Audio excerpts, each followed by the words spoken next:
Bir kuni bitta bolaga kimdir telefon qilib, "Biz otangni qotilini topdik. Ertaga soat 3 ga yetib kel", debdi. Bola xo'p debdi. Birozdan so'ng sevgan qizi telefon qilib, "Ertaga soat 3 ga yetib kelmasangiz, meni butunlay boshqaga tegib ketishim mumkin", debdi. Bola yana xo'p debdi.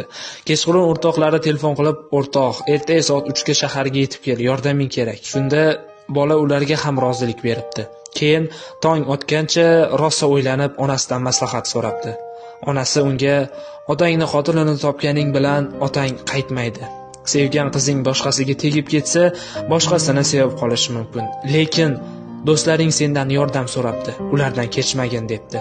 Soat 3 da bola shaharga o'rtoqlarning oldiga yo'l olibdi.